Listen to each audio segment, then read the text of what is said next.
el apóstol Pablo, reconociendo la valentía de estos tesalonicenses cristianos, los primeros frutos ahí de Europa, porque hay dos ciudades, decíamos Filipo y está Tesalónica, y estas dos ciudades son las primeras ciudades europeas donde el evangelio empezó a entrar, hasta que cundió hasta Inglaterra y hasta Suecia y Noruega y Alemania y todos esos lugares, pero ahí fue donde inicialmente empezó el evangelio a través de Pablo, de Silas, y poco a poco entraron otros evangelistas a llevar adelante la palabra. Capítulo 2, 1 Tesalonicenses, continuamos con el capítulo 2.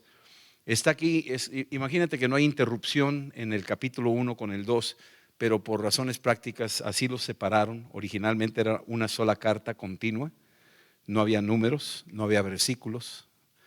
En el capítulo 2 del versículo 1 dice: porque vosotros mismos sabéis, hermanos, que nuestra visita a vosotros no resultó en vano.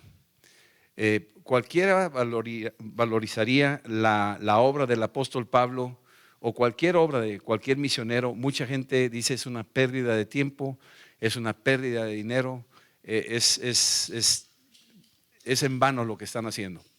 Pero esta encomienda que tuvo Pablo la tenemos nosotros hoy, 2000 años después, de llevar el evangelio. Y que lo que hizo el apóstol Pablo, aquí lo dice claramente: nuestra visita a ustedes no resultó en vano. Muchas veces estamos en el campo misionero, o muchas veces predicamos la palabra, o muchas veces estamos orando por alguien y no vemos respuesta, y parece ser que es en vano lo que estás haciendo. Y uno de los principales opositores a que tú sigas haciéndolo es el mismo enemigo, que te dice: ya deja de orar, no va a haber cambio. Ya deja de compartirle, no va a haber cambio. Ni te preocupes por ir a aquel lugar, no va a haber respuesta. O llegas y compartes y no hay respuesta y te regresas casi derrotado porque no viste fruto. Pero aquí dice que no fue en vano. Tú lee el capítulo 16 de Hechos, donde el apóstol Pablo está saliendo para estos lugares, y te das cuenta que pues aparentemente no funcionó, muy poca gente estaba respondiendo, hubo una persecución, sale casi huyendo, derrotado, perseguidos, y sin embargo el apóstol está diciendo no fue en vano. Un tiempo después empieza a haber frutos, y yo quiero llevarte a la 1 Corintios 15, donde el mismo apóstol Pablo le dice a los corintios, no nomás a los tesalonicenses, pero les dice esta frase a los corintios, y esta es una frase que tú y yo tenemos que mantener vigente y viva. Versículo 58, 1 Corintios 15, 58, hablando del esfuerzo, de la lucha, de la inversión, del dinero, del tiempo, de los talentos, de tu juventud, porque muchos jóvenes salen al campo misionero, los papás se preocupan de qué vas a vivir, qué vas a comer, con qué título te vas a graduar aquí en Epicentro, tienes algún título, te van a decir ingeniero algún día, te van a decir pastor algún día, ¿qué te van a decir? Apóstol, profeta, sacachamucos, ¿qué te van a decir?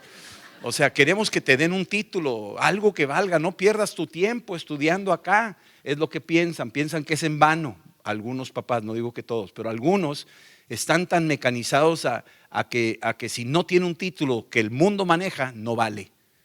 Y si no está respaldado por la Secretaría de Educación, no vale. Aquí no te respalda la Secretaría de Educación, aquí te respalda el reino de los cielos.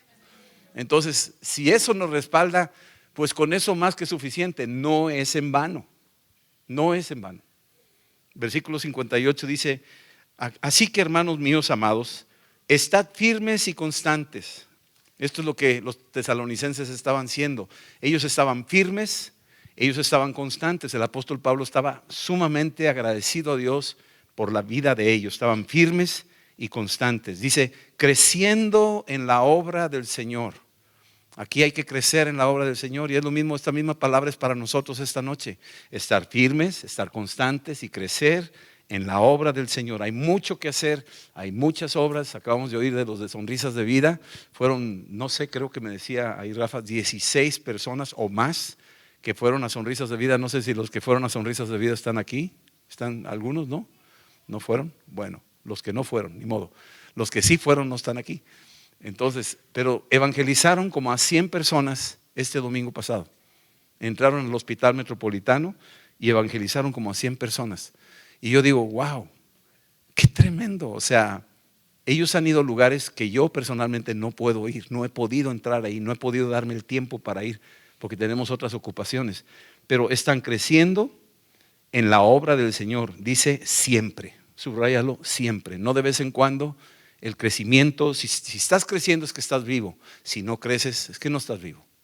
Entonces nosotros estamos creciendo siempre, sabiendo que vuestro trabajo en el Señor no es en vano, no es en vano. Nada de lo que tú y yo estamos haciendo para el Señor no es en vano. Así es que mantengan en alta esa convicción que el apóstol Pablo, con esto empieza el capítulo 2, diciendo que nuestra visita a ustedes no resultó en vano. En un principio parecería que sí, porque fueron perseguidos, y la obra que duró 3 semanas, apenas 3 semanas, dice 3 Shabbats, estuvo ahí el apóstol, y en 3 semanas parecería que fue muy poco tiempo y que no iba a haber fruto, pero en 3 semanas nació la iglesia de Tesalonicenses. En 3 semanas nació esa obra, no fue en vano, tremendo. En 3 semanas nació esa obra. Versículo 2 del capítulo 2 de Tesalonicenses, dice, pues habiendo antes padecido y sido ultrajados en Filipos, o sea, el apóstol les está dando sus credenciales. Antes de llegar a Tesalónica, nosotros fuimos perseguidos en Filipos, fuimos encarcelados, fuimos azotados, estuvimos en un calabozo, Silas y yo, estuvimos ahí viviendo por causa del evangelio. Dice, ustedes saben que así fue, vosotros sabéis. Tuvimos, dice versículo 2, tuvimos denuedo en nuestro Dios para anunciarlos el evangelio de Dios en medio de gran oposición. Puedes subrayar la palabra gran oposición. Cuando nosotros recibimos a Cristo hubo una gran oposición, una oposición de parte de nuestros amigos, de parte de nuestros proveedores del negocio que tenía, de parte de mis clientes. Hubo una oposición.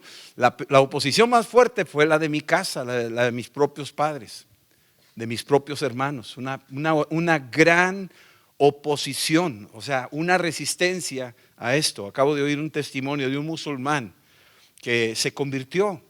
Alguien se acercó con él y le empezó a hablar de Cristo. Él había ido a Estados Unidos a estudiar y ahí, siendo musulmán, alguien le compartió de Cristo en el campus en un momento de recreo ahí, ¡pum! Lo evangelizó, se fue con tarea y se dio cuenta que lo que el Islam le ofrecía no era lo que él quería. Él estaba ahí porque sus abuelos y bisabuelos y todo el mundo había estado ahí. Y él había nacido de esa manera, en esa cultura. Pero se dio cuenta que mucho de lo que ofrecía el Islam no era exactamente lo que él quería. Él lo hacía nada más por honrar a sus padres, él lo hacía nada más por obediencia a la cultura, él lo hacía nada más porque le tenía miedo al que dirán de los demás. Pero cuando se enfrentó a la realidad de que Cristo es Dios y que Él es el único Salvador, el que mencionaba el Corán, que es Cristo, porque el Corán habla de Cristo, habla de que nació de una virgen, habla de que resucitó de los muertos, no dice y no acepta que murió en una cruz, pero por lo menos sí dice que nació de una virgen y dice que también va a regresar. Y lo tenía él ahí enfrente y se empezó a dar cuenta de que Jesús es el Señor. Se entrega a Cristo y viene la persecución desde su casa. Dice, el mayor dolor que yo le pude haber infligido a mis padres fue haberme convertido a cristiano, pero aún sobre ese dolor yo sabía que no podía negociar con su dolor y con mi entrega a Cristo. Y tuve que decidir. Y aunque lloraba mi mamá y que yo era la vergüenza de la familia y todo, tuve que tomar una decisión y la decisión fue seguir a Cristo. Y mi esperanza está en que si yo me convertí, mi familia también tarde que temprano se va a convertir. Pero alguien tiene que dar el paso. Y entonces aquí dice, tuvimos denuedo. Y déjame decirte lo que significa denuedo. En Hechos 4 aparece la misma palabra denuedo. En Hechos 4 hay una palabra aquí que te puede dar un poquito de luz lo que significa eso. Cuando decimos denuedo, esa palabra es parresía. Y esta palabra es una palabra en griego, parresía, habla de osadía de hablar, que no te puedes quedar callado, eres osado.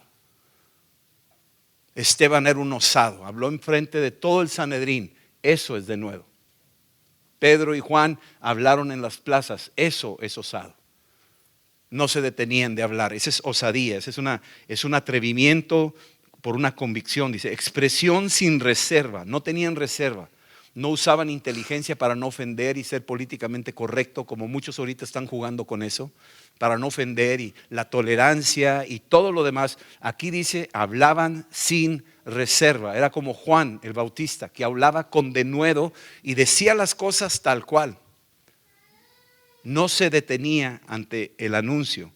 Dice, libertad de la palabra. Hablaba con franqueza, tener un valor entusiasta, lo opuesto a cobardía. Denuedo es lo opuesto a cobardía.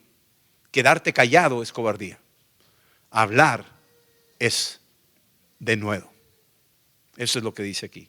Entonces, volviendo a 1 Tesalonicenses, el apóstol Pablo está diciendo aquí que tuvieron ellos denuedo en nuestro Dios para anunciaros el evangelio de Dios en medio de gran oposición. Este es el evangelio de Dios, no es mi evangelio nada más, es el evangelio de Dios, la gran noticia de Dios a la tierra. Jesucristo es el Señor, el Salvador del mundo, el que lavará tus pecados, el que limpia todo tu pasado, el que te renueva, el que te viste de una vestimenta eterna, que te da un lugar celestial, el que resucitó de los muertos. Este es el evangelio de Dios. Versículo 3. Porque nuestra exhortación no procedió de error, ni de impureza, ni fue por engaño. Aquí el apóstol está siendo muy claro. Cuando nosotros llegamos con ustedes y les hablábamos de Jesucristo y les decíamos las cosas, estábamos exhortando, es decir, estábamos llamando su atención a corregir su rumbo. Estábamos llamando su atención a arrepentirse. Y este llamado no era por error, es decir, no estábamos equivocados. Lo que estamos diciendo no es que estemos equivocados, no estamos equivocados. Si estás predicando el evangelio, no estás equivocado. No es por error. El evangelio no es un error. ¿Sí está claro? El rey Agripa le decía a Pablo, oh Pablo, las muchas letras te están enloqueciendo y ¿cómo hablas con tanto denuedo? Casi me convences, ¿verdad? Y él le dice, oh rey Agripa, ojalá por mucho o por poco ya te hubieras convertido, porque lo que te estoy diciendo no es algo que se hizo en un rincón, no es un error, es una verdad que sale a la luz. Entonces no es por error, no es por impureza, es decir, que hubiera dobles motivaciones en su corazón, que hubiera alguna intención ahí mezquina. No había nada mezquino. A él interesaba la salvación del alma de las personas, y eso nos debe interesar a nosotros, la salvación del alma de las personas. Y dice, y no fue por engaño, o sea, no usé engaño tratando de encubrir cosas para que ustedes no supieran la verdad. Aquí el anuncio es verdadero, no hay error, ¿sí? Es puro, no hay impureza, y no es con engaño. Es un mensaje de verdad, es la verdad, y tenemos que hablar la verdad, ¿sí? Versículo 4. Sino que según fuimos aprobados por Dios. Y algo que tenemos que entender es que si tú estás sirviéndole al Señor y anunciando su evangelio, tenlo por seguro, si estás caminando con el Señor, eres un aprobado de Dios. Has pasado una situación, un examen, has pasado un examen donde pasaste y fuiste aprobado por parte de Dios, calificado para anunciar el evangelio. Cuando tú recibes a Cristo, tú eres aprobado. Cuando tú te arrepientes, tú eres aprobado. ¿De acuerdo? Y cuando tú anuncias el evangelio con todo lo que Dios espera de ti, tú eres un aprobado de Dios. Aquí lo dice, aprobados por Dios para que se nos confiase el evangelio. Así hablamos, no como para agradar a los hombres. Aquí hay un detalle muy importante. Muchas veces queremos hablar con mucha elocuencia y mucho rollo y muchas cosas así para agradar a los hombres. Muchos tienen mucha cautela de no ofender a la gente y quieren agradarle a los hombres y hablan cosas bonitas y no hablan cosas directas. No hablan del pecado, no hablan de la pornografía, no hablan del homosexualismo, porque no quieren ofender al hombre, quieren agradarle al hombre. ¿Sí me entiendes esto? Aquí no se trata de agradarle al hombre, aquí se trata de agradarle a Dios. ¿Sí están entendiendo eso? Y a veces es espinoso el tema, y a veces es complicado el tema, pero lo tenemos que abordar, porque si no lo abordamos, entonces ¿cuándo? Entonces está diciendo aquí, no como para agradar a los hombres, sino a Dios, que prueba nuestros corazones. Dios está probando nuestros corazones cuando hablamos de algo. Está examinándonos si realmente estamos o no estamos. Lo que decimos lo estamos viviendo. Ustedes no se imaginan las batallas que sufren los pastores, y estoy hablando por mí también, ¿verdad? Pero cuando están hablando y están tratando de hablar la verdad y hablar de las cosas y tratar de pedir, dice Jesucristo, reprendía a los fariseos porque ponían cargas pesadas de los cuales que ni ellos mismos podían cargar. Y les ponían cargas sumamente pesadas a la gente. Esos no eran aprobados delante de Dios. Estaban reprobados. ¿Por qué? Porque Dios prueba los corazones. Dios sabe.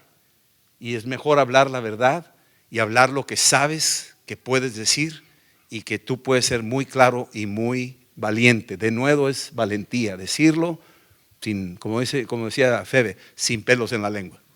¿Verdad? Bueno. Versículo 5. Porque nunca usamos de palabras lisonjeras.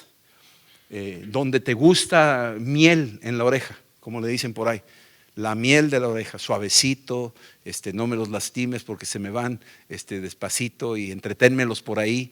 No usamos palabras lisonjeras, no que seamos descorteses, no que seamos agresivos, no que seamos ofensivos, no se trata de eso, pero el apóstol Pablo está siendo muy claro, no usamos palabras lisonjeras, no tratamos de caerle bien a la gente, tratamos de agradarle a Dios. Como sabéis, y no encubrimos avaricia, Dios es testigo. Muchas veces los mensajes son tan sutiles que realmente lo que están buscando es la cartera de la persona. Están buscando el dinero de la gente para sacarles el dinero. Y les hablan con suavecito y lisonjas y tratan de mantener ahí a la persona para poderle sacar su cartera. Son como los carteristas del púlpito. Tenemos que tener mucho cuidado ahí también. Entonces el apóstol está diciendo que nosotros no usamos palabras lisonjeras ni encubrimos avaricia, es decir, interés por los recursos o el dinero de la gente. Dios es testigo. Eso se está poniendo en el exhibidor el apóstol. Está diciendo, si estoy mintiendo, Dios me lo va a cobrar. Estoy diciéndoles la verdad. Dios es testigo. Y eso, si cuando dices eso, Dios es testigo. Si Dios sabe la motivación de tu corazón. Así es que el apóstol está hablando con una franqueza directa, suenan como duras las palabras, pero está hablándole a los tesalonicenses para que se ubiquen de la razón de lo cual él está diciendo. Ahora vamos a ver algunas cosas. Dice, versículo 6, dice, ni buscamos gloria de los hombres. O sea, si hay algo que le gusta al hombre es que el hombre lo halague, lo alabe, lo reconozca, ¿sí? Tenemos los estadios llenos, tenemos los centros de los gruperos y todos estos lugares, lo que buscan es que le aplauda el hombre al hombre. Ellos buscan eso, quieren el reconocimiento de los hombres. Y eso pasa también dentro de la iglesia. Hay gente que busca el reconocimiento de los demás, se hacen famosos, se hacen populares y de repente lo que están buscando es el reconocimiento de los hombres y van haciendo poco a poco el reconocimiento de Dios. A Dios no lo van a tomar en cuenta. No les importa ser reconocidos en el cielo ni en el infierno, les importa ser reconocidos en la tierra entre los hombres. Les importa la gloria de los hombres. Y entonces dice aquí, ni buscamos gloria de los hombres. Ahí Jesús, ahí decía en el capítulo 2 de Juan, que él no buscaba, si tú quieres ir ahí a Juan capítulo 2, después del milagro de la conversión del agua en vino, dice ahí que cuando está Jesús ya habiendo hecho ese milagro, muchos se acercaron, lo alabaron, lo reconocieron, le aplaudieron, ¿sí? Dice aquí, versículo 23, y estando en Jerusalén en la fiesta de la Pascua, muchos creyeron en su nombre viendo las señales que hacía, pero Jesús mismo no se fiaba de ellos porque conocía a todos y no tenía necesidad de que nadie le diese testimonio del hombre. Es decir, él no estaba buscando la gloria del hombre, ¿sí? Pues él sabía lo que había en el hombre. Así es que Jesús no se fiaba de las alabanzas de los hombres o de lo que los hombres pudieran decir de él, aunque es importante tener un buen testimonio, pero a Jesús le interesaba más agradarle al Padre. Entonces, esto es parte de lo que el apóstol Pablo está diciendo, versículo 6 de 1 Tesalonicenses 2:6 dice: ni buscamos gloria del hombre, ni de vosotros, ni de otros. O sea, es muy franco. Ni de vosotros, ni de otros. Está mandando una carta a los tesalonicenses casi, pues, como que dices tú, oye, qué tremendo este hombre, directo, duro y a la cabeza. No está negociando nada de lo que él es, de lo que él hace. No estoy buscando la gloria de nadie, ni de ustedes. ¿Sí? Está muy claro aquí. Dice, aunque podíamos seros carga como apóstoles de Cristo. Y esta es una forma en que cuando los hombres admiran al hombre, le dan las cosas a esa persona. Y él dice, yo podría manipularlos, es lo que está diciendo. Podría sacarles provecho, pero no lo hago porque yo no quiero ser carga para nadie. Es lo que está diciendo. No quiero ser carga para nadie. Ahí en Hechos 20 dice, estas manos me han bastado para sostenerme. Y no solamente para sostenerme a mí, sino para ayudarle a otros. Más bienaventurado es dar que recibir. Ahí lo menciona en esos versículos en el capítulo 20 de Hechos. Así es que el apóstol Pablo es muy franco, muy directo. Está hablando con cristianos maduros, si quieres llamarle así. Cristianos probados. Versículo 7 dice, en vez de todo lo anterior, fuimos tiernos entre ustedes. La palabra tiernos, fuimos personas cálidas, calientitos, les abrigábamos, los protegíamos. Fuimos tiernos entre ustedes, como la nodriza que cuida con ternura a sus propios hijos. O sea, está comparándose con una nodriza, una que está cuidando, que está amamantando, que está velando, que le cambia los pañales, que tiene paciencia. Yo no sé cómo le hacen las mujeres, pero tiene una paciencia para cambiar pañales que yo digo, pues oye, y hoy en día hay una generación de hombres que cambian pañales. Yo no, en mi época eso nunca se hacía, es una herejía eso. Ahora hasta los cambiapañales están en los baños de los hombres. Yo luché para ponerlo ahí en este baño. Decía, no, ahí no, es en el de mujer. No, los hombres. Dije, ¿cómo crees, man? No, sí, también los hombres ya cambian pañales. Y ahora lo entendí a la luz de la Biblia. Dice ahí que fue como nodriza que también cambió. Bueno, entonces Pablo cambió pañales también. Bueno, ya entendí. Aquí dice la Biblia, está escrito, dile a tu marido, aquí está. Una nodriza cambia pañales, amamanta, da de comer, cuida, vela, atiende, le da sus golpecitos para que eructe, etcétera. Así, si se le atora alguna doctrina rara, lo atiende. Entonces dice, fui como nodriza que cuida con ternura a sus propios hijos.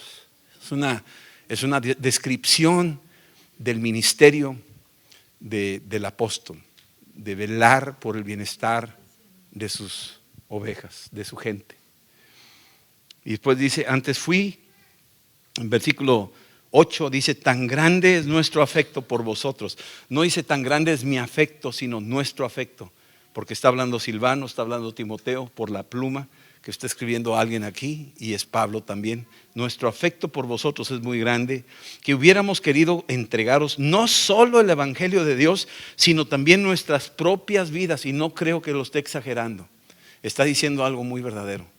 No solo quisiéramos pues atenderlos, no solo el evangelio, sino nuestras propias vidas, porque habéis llegado a ser muy queridos por nosotros. Entonces está hablando de un amor sincero, un amor de padre, un amor de amigo, un amor de alguien que vela por el bienestar. Tú compáralo, ¿qué madre no daría su vida por sus hijos? Hoy en día hay madres que abortan, ¿verdad? Pero ¿qué madre no daría su vida por sus hijos? ¿Qué padre no daría su vida por sus hijos? Hacen todo lo posible, darían todo lo que se puede para poder bendecir. Conozco un caso de una mamá que su hijo no le funcionaron sus riñones y ella donó un riñón para que su hijo continuara viviendo y sigue vivo. Y sigue vivo. Estaba dando, dice, no solamente el evangelio, sino nuestras propias vidas. Está hablando de una entrega total, de un amor totalmente sincero y abierto por una congregación que es la de los tesalonicenses. Versículo 9 dice aquí, Porque os acordáis, hermanos, de nuestro trabajo y fatiga. Aquí empieza el apóstol Pablo a hablar un poco del trabajo y fatiga y de no ser carga a la iglesia. Y está mandando un mensaje también implícito. Está hablando de esto porque dentro de la iglesia había gente que era carga en la iglesia. Había gente que no trabajaba. Había gente que veía la necesidad y no hacía nada. Dice, no, es que ya viene el Señor. Esa era la mentalidad. Por eso Tesalonicenses habla de la segunda venida, de cómo interpretar eso, de no echarse sin hacer nada, sino al contrario, con mayor ahínco hay que trabajar. Entonces aquí el apóstol Pablo está diciendo, nosotros, nuestro trabajo, estuvimos con ustedes, se acordarán de nuestro trabajo y fatiga, como trabajando de noche y de día, para no seros gravosos, lo vuelvo a mencionar. A ninguno de vosotros os predicamos el evangelio de Dios. O sea, el apóstol está diciendo, nosotros estuvimos entre ustedes y trabajamos de noche y de día. Parece que el oficio de Pablo dice ahí en el libro de los Hechos, que su oficio era hacer carpas, hacer tiendas. Entonces, él hacía esas carpas y trabajaba de día y de noche. Era su oficio, él tenía un oficio y con ese oficio podía sostenerse. Después en Hechos 20 dice, estas manos me han bastado para sostenerme. Y entonces por medio de eso está mandándoles una señal a aquellos que no hacen nada, que están ahí de ociosos y que tenían que hacer algo. Más adelante la misma escritura de Tesalonicenses nos va a llevar a entender un poquito mejor a lo que se está refiriendo aquí. Pero dice aquí, no quisimos ser gravosos, a ninguno de ustedes os predicamos el evangelio de Dios. Versículo 10, vosotros sois testigos y Dios también es testigo. O sea, de cuán santa, está hablando de santidad, cuán santa, justa, está hablando de la justicia, la manera justa en que trabajaron, e irreprensiblemente, nada de manchas, nada de arrugas, nada de encubierto, nada de cosas así medias grises. Irreprensible, dice aquí. Nada irreprensible nos comportamos con vosotros los creyentes. Está describiendo un estándar de lo que es el que está llevando el evangelio. Cuán santa, cuán justa y cuán irreprensible fue su conducta en medio de ellos. Cuán santa, cuán justa y cuán irreprensible fue su conducta en medio de ellos. Tú léete Hechos 20 y les dice a los efesios exactamente lo mismo. Ustedes son testigos de nuestros comportamientos, de cómo me comporté desde el primer día que yo llegué a Acaya hasta este día. Y empieza a describir toda su conducta. Es una carta de recomendación de él mismo que la presenta. Y tú dirás, pues no vale porque la está dando él mismo. No, está poniéndolo como una acta a ver quién le contradice. Y no hubo quien levantara la voz para decir no es cierto. Y aquí está diciendo cuán santa, cuán justa y cuán irreprensiblemente nos comportamos con vosotros los creyentes. Es que el apóstol Pablo tenía un equipo santo, justo e irreprensible. Era un equipo santo, justo e irreprensible. Y eso es lo que se requiere en la iglesia. Versículo que sigue.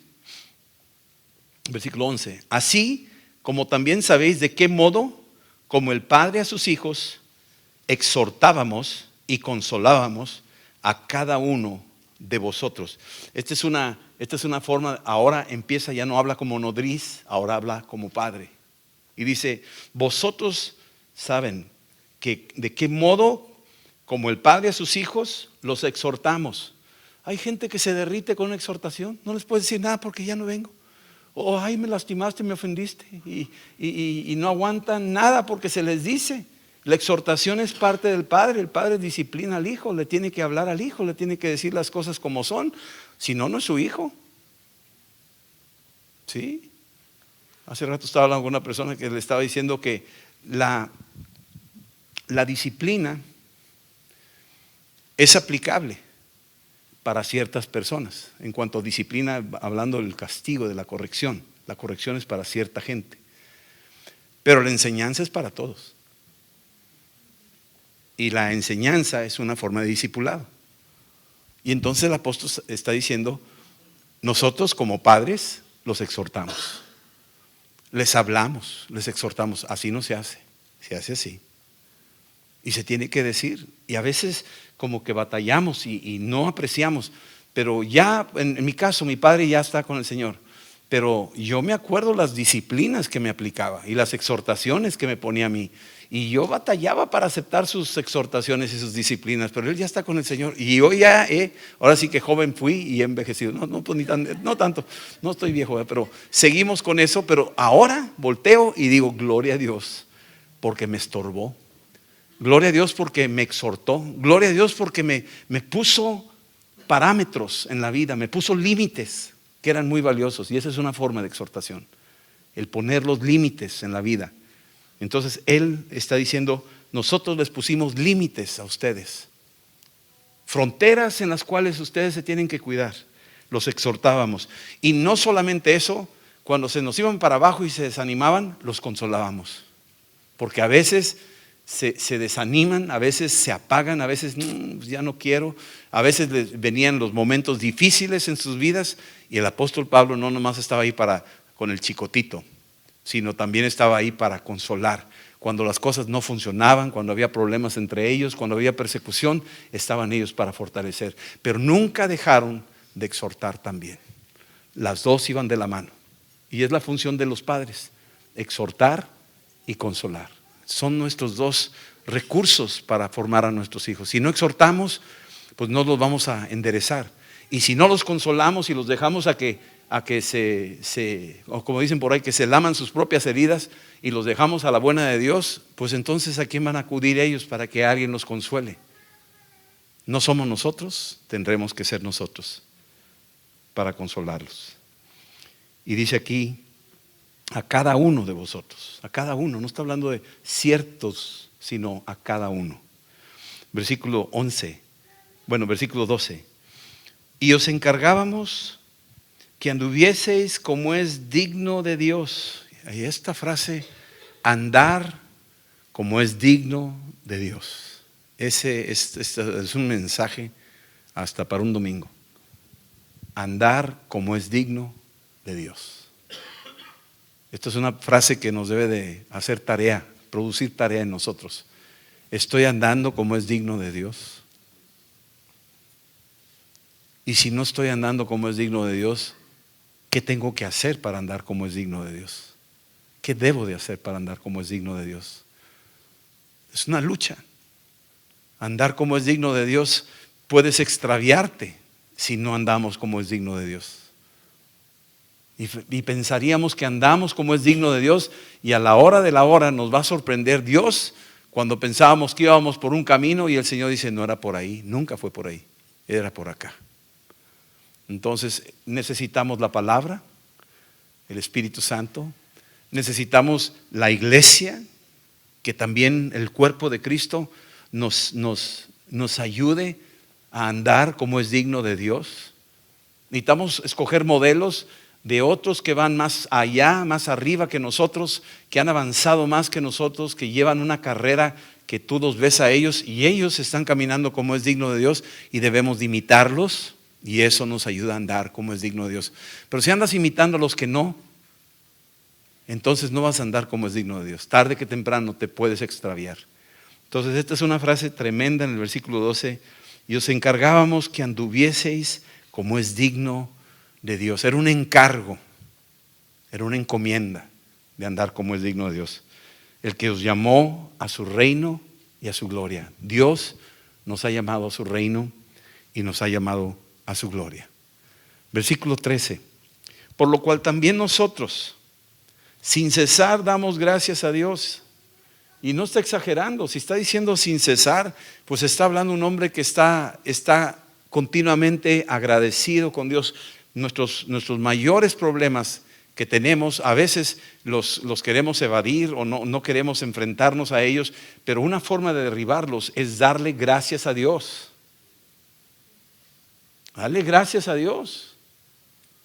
Tienes un Dios poderoso para vencer ese obstáculo, ese gigante. ¿Sí? Y aquí dice, damos gracias a Dios sin cesar. De que cuando recibieron la palabra de Dios, esta es una escritura, este es un versículo muy poderoso. Cuando lo oí por primera vez me tocó el corazón porque me di cuenta, cuando recibieron la palabra de Dios que oísteis de nosotros, la recibisteis no como palabra de hombre. Acabo de tener una apologética con una persona donde cuestionaba la palabra de Dios como palabra de hombre, decía que era palabra de hombre. Y yo decía, no es palabra de hombre, esto es palabra de Dios. Fue escrita por hombres, pero inspiradas por el Espíritu Santo. La Biblia se defiende sola. Se defiende sola. Sí, pero está siempre dentro del mismo libro, no usas otros recursos. No necesito otros recursos. Se defiende sola. Dime arqueológicamente y te lo demuestro. Dime históricamente y te lo demuestro. Dime armónicamente, o sea que hay una armonía aquí que está escrita y está demostrado que es una palabra no de hombres. Porque muchos, eso es lo que ha hecho el diablo, ha dicho la palabra de Dios, esta Biblia fue hecha por hombres, por lo tanto tiene errores. Y ya con eso te matan el gallo. Y dices, no, pues sí es cierto. Porque te van a salir con que qué hombre no tiene errores, y qué hombre no se equivoca, y qué hombre no peca. Y te empiezan a decir eso y entonces empiezan a minar la Biblia diciendo como fue escrita por hombres, tiene defectos, tiene errores. Y te quiero decir una cosa, la palabra de Dios fue inspirada por Dios. Es un libro preservado por Dios, no por el hombre. Si ha llegado hasta nuestros días es porque Dios lo ha preservado y quiere que tú te mantengas en la palabra. Recibieron la palabra, cuando oyeron la palabra, recibieron la palabra de Dios que oíste de nosotros, la recibiste no como palabra de hombres, sino según es en verdad la palabra de Dios. Es palabra de Dios. En verdad es la palabra de Dios. En verdad es la palabra de Dios, la cual actúa en vosotros los creyentes. O sea, esta palabra tiene algo que las demás palabras no tienen. Esta palabra tiene una dinámica, tiene un poder, tiene una eficacia, una energía. En Hebreos 4:12 dice que la palabra de Dios es viva y eficaz. Está viva y eficaz, energetizada, es lo que quiere decir. Está energetizada esta palabra. Algo está pasando cuando lo estamos oyendo, algo está pasando cuando lo estás meditando, algo está pasando cuando estás delante de la Escritura en las mañanas o en la noche antes de acostarte. Algo está pasando, la palabra produce efectos, está energetizada, está viva, está eficaz, es voz de Dios. Es voz de Dios, escucha esto.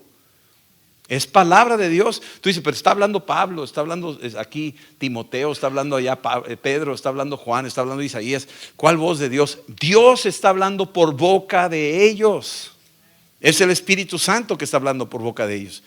Dice aquí que es una palabra que actúa en ustedes. Energeo es la palabra actuar.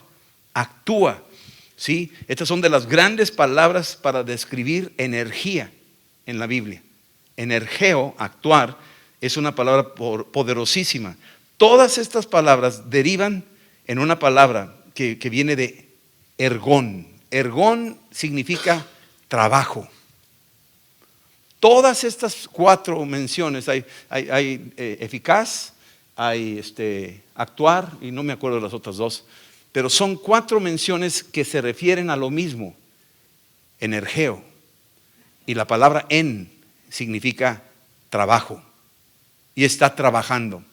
Mi palabra no volverá vacía, porque hará todo a lo cual yo la envié.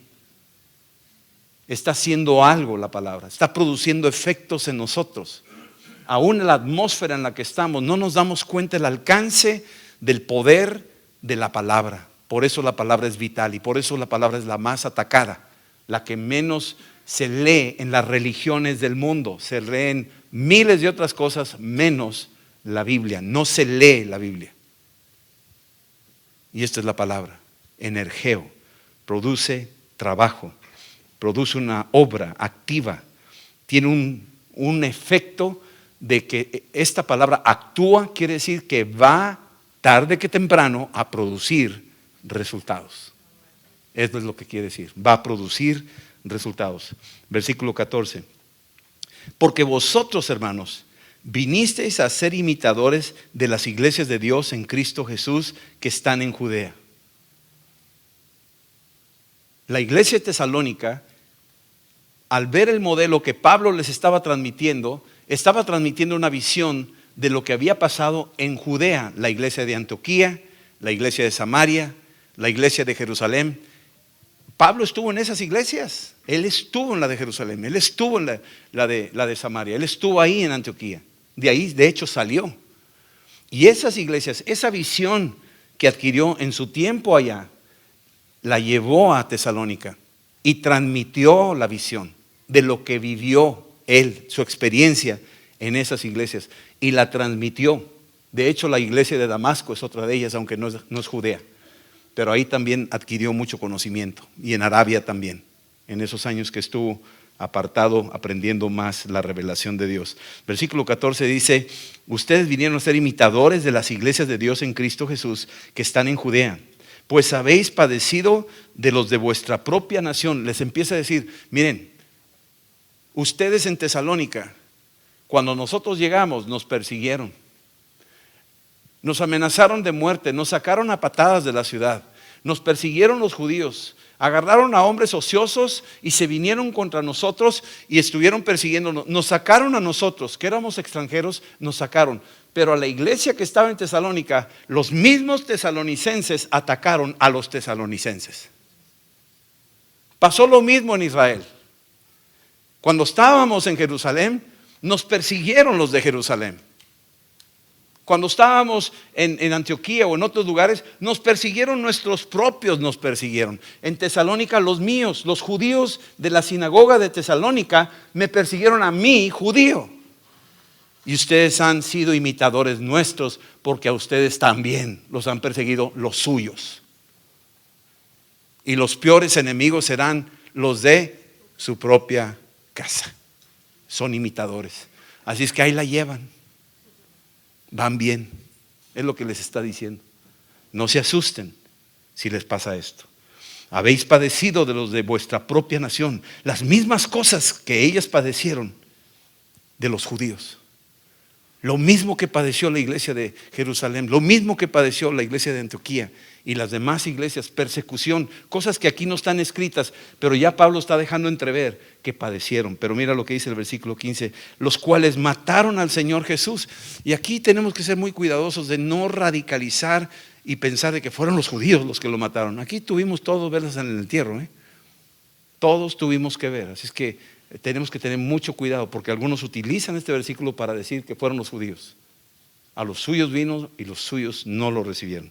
Jesús dijo que iban a ser los judíos los que lo iban a entregar, pero finalmente participaron romanos, gentiles también, en la muerte de nuestro Señor. Así es que dice: los cuales mataron al Señor Jesús y a sus propios profetas, hablando del Antiguo Testamento, lo que habían hecho con otros profetas. Y a nosotros nos expulsaron y no agradan a Dios. Está hablando, escúchenme bien y tengamos cuidado, está hablando del sistema religioso de Israel. No agradan a Dios. El sistema religioso no agrada a Dios. Aquí lo dice. Entonces, y no agradan a Dios y se oponen a todos los hombres. Se oponen a Cristo, se oponen al Espíritu Santo, se oponen a la palabra revelada, se oponen a eso. Bueno, eso lo encontramos en todas las religiones del mundo. Se oponen a la Biblia, se oponen a Jesús y se oponen al Espíritu Santo. Versículo 16: impidiéndonos hablar a los gentiles. Aquí empiezan a cerrar las filas. Ellos decían que no le hablaran a los gentiles. Había un celo religioso dentro de los mismos cristianos del primer siglo que no querían que los gentiles se convirtieran. No, a esos no les prediques, enfócate con los tuyos. Y lo oímos también nosotros cuando uno me dice: ¿a qué vas? A Japón. Ni les prediques, acá a México. Y dices: perdóname, pero hay que agarrarlos a los de allá. ¿Sí me entiendes esto? Y llegábamos a Japón y me decían: ¿pero a qué les predicas a los latinos en Japón? No les prediques a ellos, a los japoneses, a eso viniste. Y dices tú: wow, en todo el mundo se cuecen habas. O sea, no le puedes predicar a cierta gente porque los otros dicen que no, y no puede ser. El evangelio es para todo el mundo, para todos, judíos y gentiles. Es para todos y es poder de Dios para salvación. Impidiéndonos hablar, versículo 16, a los gentiles para que estos se salven. Así colman ellos siempre la medida de sus pecados. Cuando tú le impides a alguien predicar el evangelio, estás acumulando para tus pecados, estás abonando a tus pecados. Cuando tú le dices, no vayas a ir, no les prediques a esos, no les compartas allá. O sea, estás bloqueando la oportunidad de evangelizar, estás acumulando juicio. Porque Dios no quiere que ninguno se pierda. Es un deber de evangelizar a todos. ¿Sí? Así colman ellos siempre la medida de sus pecados, pues vino sobre ellos la ira hasta el extremo. Y tú dices, wow, ¿cómo es eso? ¿Fue la destrucción de Jerusalén? No. La carta esta fue escrita en el año 50, 51. La destrucción de Jerusalén fue en el año 70. Si ahí dijo al extremo, le faltó ver lo que venía sobre Jerusalén 20 años después. ¿A qué se refiere el apóstol Pablo? ¿Por qué dice que vino la ira hasta el extremo? Déjame decirte aquí en Hechos 18 para que veas algo que parece que puede referirse a esto. Es muy probable que sea esto. Hechos capítulo 18 versículo 1 dice esto es lo que creo, supongo, me imagino. Después de estas cosas, Pablo salió de Atenas y fue a Corinto. Y halló un judío llamado Aquila, natural de Ponto, recién venido de Italia, con Priscila su mujer, por cuanto Claudio había mandado que todos los judíos saliesen de Roma. Esa es muy probable la razón por la cual dice que llegó la ira en extremo a los judíos. Todavía no viene la más fuerte, que viene siendo Jerusalén, la destrucción del templo, la crucifixión de más de 2,000 judíos, hombres. Los árboles de Jerusalén desaparecieron. Eso fue en el año 70. Pero esta persecución, la de Claudio, es contemporáneo, porque aquí está hablando Pablo en Corinto, es cuando apenas están abriéndose las iglesias. Y ya por esas fechas sucedió por el año 50 una persecución al extremo donde se descargó la ira. Es decir, la Biblia no nos dice mucho, pero es muy probable que hubo una persecución contra los judíos alrededor del año 50, antes de la persecución allá en Jerusalén. Esa ha de haber sido en extremo, dice ahí, peligrosísima, en extremo cruel y difícil para el pueblo de Israel. Bueno, volvamos a Tesalonicenses, ya estamos terminando el capítulo 2. Vino sobre ellos la ira hasta el extremo. Tú puedes leer ahí Hechos 18, versículo 2. Versículo 17 de 1 Tesalonicenses 2. Pero nosotros, hermanos, separados de vosotros por un poco de tiempo. Aquí está escribiendo esta carta desde Corintio. Estamos separados por un ratito. Estamos separados por un poco de tiempo. De vista, tal vez no nos vemos, pero no de corazón. Hay una ternura. Yo tengo un amigo, por ejemplo, para mí Martín Cabañas, lo quiero mucho, o Chucho Segura, que están allá en Puebla y Martín está allá en Tecamachalco, o Yoshihiro, que está en Japón. Aunque no nos vemos a veces y ni nos llamamos, pero están aquí presentes. Los traigo presentes. Y a ustedes también. Pero si hablamos de gente de lejos, no los suelto, o sea, como que los traes ahí presentes. De alguna forma Dios te pone algo de que los tengas ahí presentes. Los tengas presentes. A Beto Motomochi. O sea, toda esa gente para ti debe ser igual, que aunque no los ves con tus ojos, los tengas presentes en tu corazón, porque son miembros del cuerpo de Cristo, especialmente los que han salido de aquí. Ario en Toluca, Miguel y Flor en Tuxpan, Ángel y Cindy que están abriendo brecha, o allá David Ibarra y Liz y su familia en Austin, o Armando y Fanny que están allá en Houston. Todos estos, Abimael en Victoria. Sí, o Carlos Pantoja, que a veces viene y no puede, está aquí en Allende, pero los tenemos presentes, aunque no nos vemos seguido, están presentes. Y yo creo que tú también tienes una lista de nombres de personas a las cuales tú les has compartido y los tienes que tener presentes en tu corazón. Acuérdate de ellos en tus oraciones, dando siempre gracias a Dios por sus vidas, porque están sirviéndole al Señor, ¿sí? Tanto más procuramos con mucho deseo ver vuestro rostro. O sea, hay un anhelo paternal en el corazón del apóstol Pablo, de Silas, de Timoteo, de buscarlos, de verlos, de ir a buscarlos.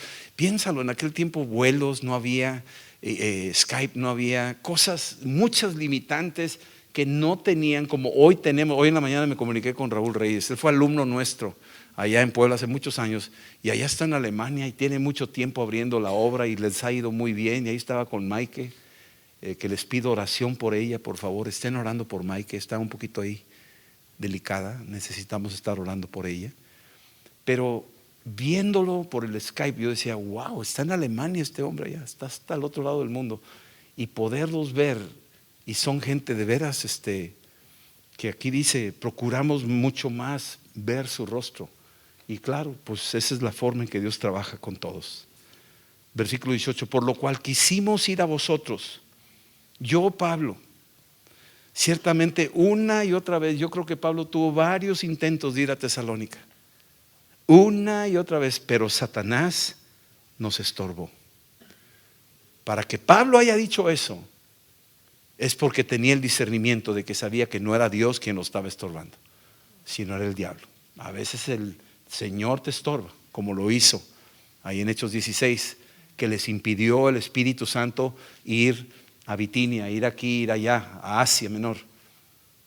El Espíritu Santo tenía un plan, pero aquí el apóstol Pablo empieza a distinguir que ya no es el Espíritu Santo, ahora es el adversario. Y para poder distinguir cuando es Dios y cuando es el diablo, necesitas el Espíritu Santo para discernir cuando es Dios y cuando es el adversario. Necesitamos el Espíritu Santo. Para que Él lo haya escrito así, es porque discernió y supo. ¿Qué fue lo que sucedió? No sabemos, pero nosotros le llamamos los chamucazos. No sé si han oído esa palabra aquí. Los chamucazos. A veces hay chamucazos donde el enemigo viene y ¡pum! Y te desbalancea, te distorsiona, pasa algo que tú dices, uy, man, nos pegó. Y a lo mejor son momentos de confrontación espiritual, ataques demoníacos, yo no lo sé. Pero aquí lo identifica porque tiene ese discernimiento. Versículo 19. Porque ¿cuál es nuestra esperanza o gozo o corona? Tres cosas. ¿Cuál es nuestra esperanza? ¿Cuál es nuestro gozo? ¿Cuál es nuestra corona? ¿De que me gloríe? ¿No lo sois vosotros? Tú dirías, no, es Cristo. Sí, si lo ponemos más espiritual, eso es lo eterno. Pero aquí en la tierra, la esperanza de Pablo era ver la obra, era verlos a ellos. Él tenía la esperanza de poderlos volver a ver, de gozarse con ellos, de ver lo que sembró. Es como un papá que quiere volver a ver a su hijo que estuvo allá en las guerras y ya tiene regreso, ya quiere regresar. Su esperanza es encontrarse con su familia y ver a los niños y abrazarlos y decir, ya estuve en el campo de batalla, pero ya terminó, aquí estoy con ustedes. Esa era la esperanza de muchos soldados que no regresaron a casa y otros que sí regresaron.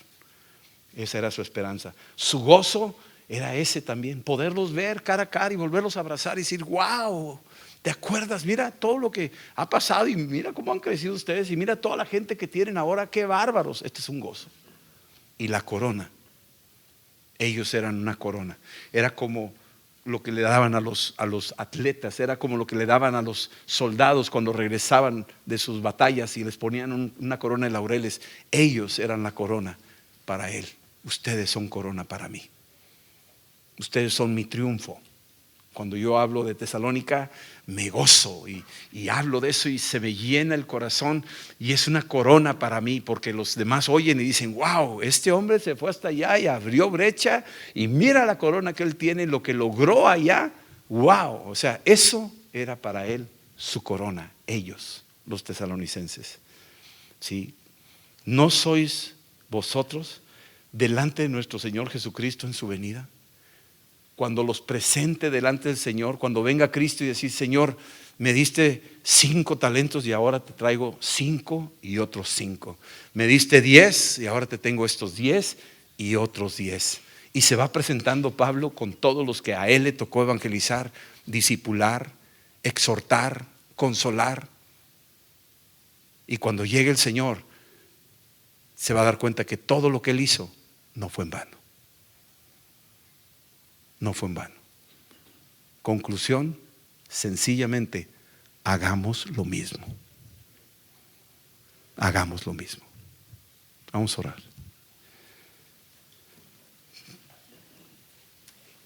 Señor y Padre, te damos gracias por tu palabra de hoy y la revelación que tú nos das y la riqueza de tu Espíritu Santo que está haciendo actuar tu palabra en cada uno de nosotros. Te bendecimos, te decimos a ti sea la gloria, Señor. Gracias que tu palabra no está detenida, sino que ahora se está corriendo velozmente, está oyéndose por el radio y la televisión y por el internet y por muchos medios está corriendo tu palabra, está siendo activa, está actuando, está produciendo y está trabajando en los corazones de tu pueblo. Yo te pido que así sea y que nunca nos olvidemos de aquellos que hemos compartido el Evangelio y que sigamos extendiendo el reino de Dios, que tengamos de nuevo, que no nos quedemos callados, que seamos valientes ante la situación, ante el que se nos ponga enfrente, testificándoles de Cristo a todos, Señor, en el nombre de Jesús. Yo sé que tienes sorpresas para nosotros. Oramos por todos aquellos que de alguna forma han recibido la salvación que es en Cristo. Señor, declaramos que ellos son también como la familia de Tesalónica, valientes, Padre, que tal vez sufran la persecución de sus familias o de su ciudad o de su cultura, de la nación en la que están y se sienten desubicados y no saben qué hacer, pero Señor, eso es solamente una señal de que van por el mismo camino que los santos profetas y apóstoles de la Biblia vivieron y que vamos por el mismo sendero y que no nos debemos de sorprender cuando viene la adversidad. En el nombre de Jesús, ayúdanos a discernir cuando eres tú y cuando el adversario está actuando en nuestra contra. Distinguir una cosa de otra para hacer tu perfecta voluntad, Señor. En el nombre de Jesús, gracias, Señor, que tú nos das a nosotros la victoria en Cristo Jesús, Señor nuestro, el que murió en la cruz y el que resucitó y el que vive por los siglos y el que lo reciba es salvo. En el nombre de Jesús te recibimos, Señor, esta noche y te damos gracias que estás con nosotros en Cristo Jesús, Padre. Amén. Amén. Dios los bendiga. Y bueno, ahí nos vemos, casa de oración, el viernes y tenemos el último día. ¿Ya terminó Epicentro Sabatino? No, este sábado es el último. Les queremos animar a que se preparen porque el próximo trimestre empieza el 18 de abril y está abierto. Ahora vamos a tener conectado todo Epicentro, el diurno y el sabatino, de lunes a sábado. Va a ser, de martes a sábado. Entonces todos los que quieran estudiar los sábados, ya te conectas con todo el resto del equipo porque va a ser todo junto.